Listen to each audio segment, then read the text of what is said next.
اتنے ملک میں نوجوان اور ویل کوالیفائڈ گریجویٹس موجود ہیں جنہیں نوکریاں نہیں ملتی، وہ فرحان صاحب اسی پہ ہی آپ نے ایک بہت ہی دلچسپ کالم اڈون میں ہی آیا تھا، آپ نے کہا تھا کہ جی ہمیں ایک نئے معاشی فلسفے کی ضرورت ہے، تو وہ جو فلسفہ ہے جناب اس کی کیا بنیادیں ہونی چاہیے؟ کیا ٹیکس کلیکشن میں بھی بنیادی طور پہ اصلاحات ہونے چاہیے؟ کیا کیا ریفارمز کرنے چاہیے؟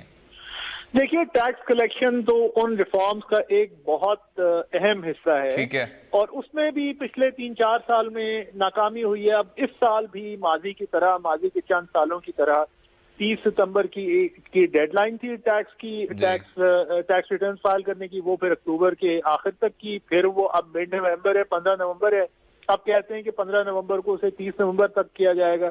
یہ ٹیکس کی ڈیڈ لائن عجیب مذاق بن گیا، حکومت اس قابل ہی نہیں ہے کہ یہ جا کے اور لوگوں کو ٹیکس ریٹرنز نہ دینے کے جرم میں، اور جو باقی جرم ہے اگر ڈیڈ لائن پہ کوئی فائل نہیں کرتا، اس جرم میں لوگوں سے کوئی پوچھ گچھ کرے کہ جناب آپ ایک جس ملک میں رہتے ہیں اس میں ٹیکس دینا آپ کے اوپر لازم ہے، آپ نے فلاں تاریخ تک ٹیکس کیوں نہیں دیا؟ یہ مذاق بن گیا ہے، ڈیڈ لائن ایکسٹینڈ ہو جاتی ہے۔ کچھ طبقات ایسے ہیں جن کا سمجھا جاتا ہے کہ جن کے نون لیگ سے خاص تعلق ہیں، انہیں خوش کرنے کے لیے بار بار ایکسٹینڈ ہوتی ہے، یعنی یہ tax deadline national tax deadline نہ ہوئی، یہ کسی میونسپل کمیٹی کا میونسپل ٹیکس ہو گیا۔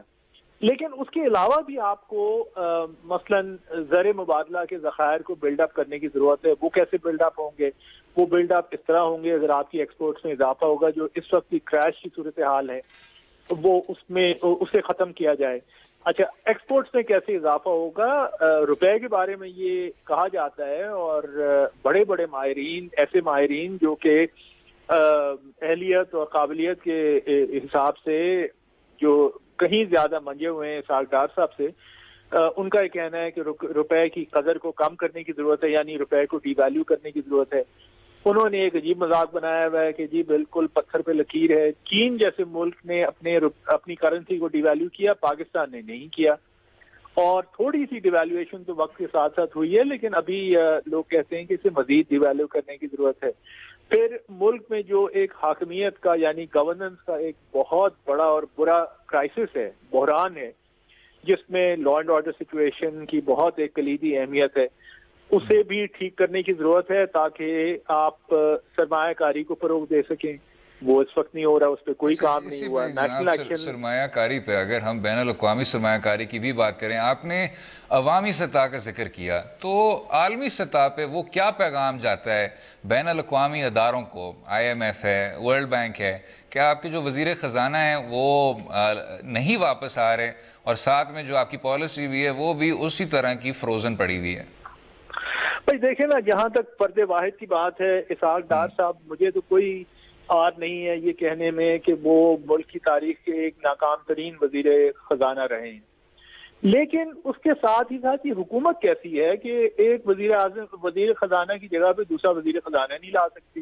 یہ کیا مذاق چل رہا ہے پاکستان کے ساتھ کہ جناب وہ اتنا زیادہ انہیں آپ نے آسمان پہ اٹھا لیا ایک ایسے آدمی کو جن کے ٹینیور کے اوپر اور جن کی کارکردگی کے اوپر بہت بڑا سوالیہ نشان ہے، اتنے بڑے وہ جناب وہ حرفن مولا ہیں کہ ان کی جگہ پہ کسی اور کو لایا نہیں جا سکتا۔ اور وجہ کیا ہے؟ وجہ آپ بھی جانتے ہیں، میں بھی جانتا ہوں کہ سابق وزیر اعظم نواز شریف کے وہ سمدھی ہیں، اور اس لیے عام طور پہ کہا جاتا ہے کہ ان کی اپنی ایک بہت مضبوط پوزیشن ہے۔ یہ کیا بات ہوئی؟ یہ کوئی ملک ہے یا ہم کوئی قبیلہ چلا رہے ہیں یا کوئی چھوٹا سا قصبہ چلا رہے ہیں؟ کیا مذاق کیا جا رہا ہے؟ نہیں فرحان صاحب، چھوٹا سا قصبہ تو بالکل بھی نہیں چلا رہے۔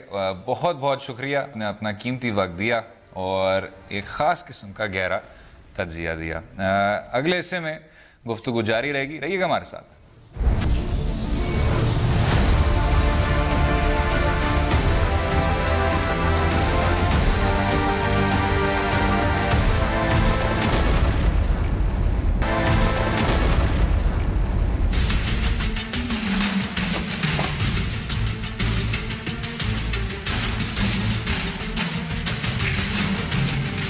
ویلکم بیک ٹو دو رائے۔ اس حصے میں پاکستانی تاریخ کے سب سے بڑے منصوبے یعنی سی پیک کی بات کریں گے۔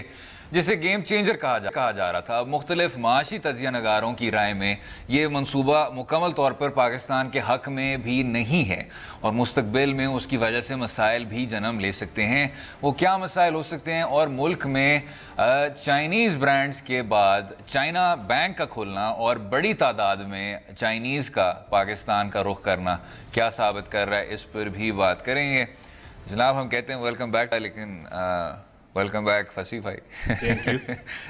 اس میں جو ایک قسم کی پرسیپشن ہے کہ جی ایک تھی برٹش ایسٹ انڈیا کمپنی، اب ایک آئے گی Chinese for East India company. نہیں، میں کہہ رہا ہوں یہ بالکل غلط ہے، جو یہ لوگ بات کرتے ہیں سازش پھیلاتے ہیں اور ہم ان سے سخت اختلاف کرتے ہیں، لیکن اب اسی پاکستان چائنا بھائی بھائی دائرے میں رہتے ہوئے اگر تھوڑی بہت تعمیری بات کی جا سکتی ہے کہ کیا اس کے کچھ خطرے بھی ہیں؟ جب بھی اتنا بڑا منصوبہ ہوتا ہے تو آدمی بیٹھ کے سوچتا تو ہے نا اس بارے میں، لیکن یہاں کوئی جوابات نہیں مل رہے۔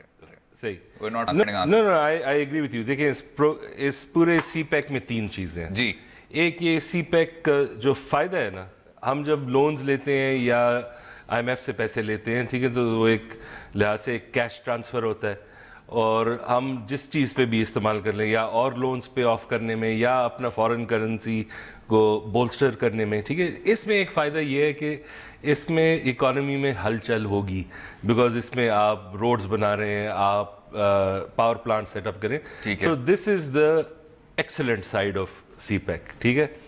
دوسرا جو سائڈ یہ ہے کہ آپ نے نیگوشیٹ کیا کیا، اچھا، اور آپ نے جو اسسٹنس لیے ہے آپ نے لونز کے، وہ کمرشل ہے یا سافٹ لون ہے۔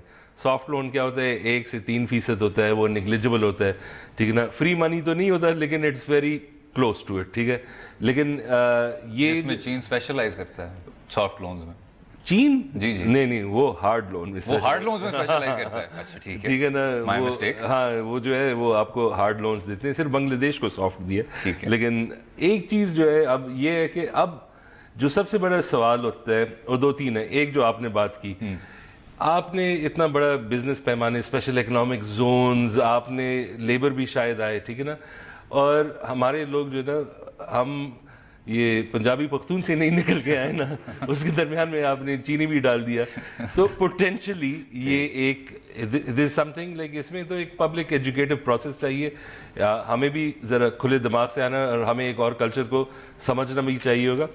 دوسرا یہ ہے کہ جو بات آپ کہہ رہے ہیں، جی، ہم سب جو ہے نا ایریل فائرنگ کر رہے ہیں، ٹھیک ہے، اس میں کافی سوالات لوگوں نے اٹھائے ہیں، اس کے جوابات نہیں ملتے، it is not exactly clear, اور اسی پہ لوگ ڈرتے ہیں کہ کیا، ٹھیک ہے، ایکسٹریم ایگزامپل یہ ہے کہ آپ نے کہہ دیا کہ ایسٹ انڈیا کمپنی ہے، ٹھیک ہے نا، لیکن وہ بھی ہو سکتا ہے کہ آپ کا ایک سخت کریڈیٹر بن جائے، جس میں اور اس میں ایگزامپلز بھی ہے، ٹھیک ہے نا، اس میں افریقہ میں کیسز بھی ہے، چائنا کا سب سے نمایاں وہ شری لنکا کا کیس ہے، اور تیسرا جو ہے نا، میرے خیال میں جس چیز سے مجھے سب سے ڈر لگتی ہے نا، اینڈ آئی تھنک یہ اصلی چیز ہے، وہ یہ ہے کہ ہمارا ورلڈ ویو کیا ہو گیا ہے سی پیک کے آنے سے، ٹھیک ہے، اور کبھی نہ کبھی آپ سن لیتے ہیں، ٹھیک ہے نا، یہ سیمینارز میں، ٹھیک ہے نا، سیکیورٹی اسٹیبلشمنٹ، کبھی سویلین سائٹ سے، ٹھیک ہے نا، وہ جو کہتے ہیں وہ ایک لحاظ سے یہ سمجھ رہے ہیں کہ یہ تو بس پاکستان اور چائنا کے درمیان ہے، ٹھیک ہے، اور سی پیک کا actually if we are going to pay off ایوری تھنگ، ہمیں اسے ٹریڈ بنانا ہوگا۔ ٹریڈ کس سے بناتے ہیں آپ؟ ہمسائے اس سے بناتے ہیں، ٹھیک ہے، تو آپ نے ایک سے تو بند کر دیا، ایک سے کبھی شروع ہی نہیں کیا، اور جو تیسرے کے ساتھ ہے اس کے بھی حالات ڈاؤن ہے، ٹھیک ہے نا، اور پھر یہ ہوا کہ جب ہم نے یہ چیز کھولا نہیں، بیکاز دیکھیں چائنا کا اپنا ایک اسٹیبلش ٹریڈ روٹ ابھی ہے، جی، وہ اننیسیسرلی زیادہ مہنگا روٹ نہیں کریں گے، یہ تو ان کے لیے ایک اسٹریٹجک ریزرو ہے کہ اگر وہ کسی لحاظ سے جنگ یا سی ایکسس میں وہ بند ہو جائے تو ہم یہاں سے کر لیں گے، یہ کوئی پرائمری روٹ نہیں ہوگا، ٹھیک ہے نا، اور ہم سمجھ رہے ہیں کہ چائنا کا ٹریڈ یہاں سے جائے گا، ٹھیک ہے، تو جب تک ہم ایک لحاظ سے ڈپلومسی اور سیکیورٹی میں جو اس میں ہمیں یہ جو ہمارے نیبرز ہیں ان کے ساتھ ٹریڈ ریلیشنز اسٹیبلش کرنا پڑے گا، بیکاز ایک چیز جو ہے ہم نے نہیں کیا، اور جو ایران کا پورٹ ہے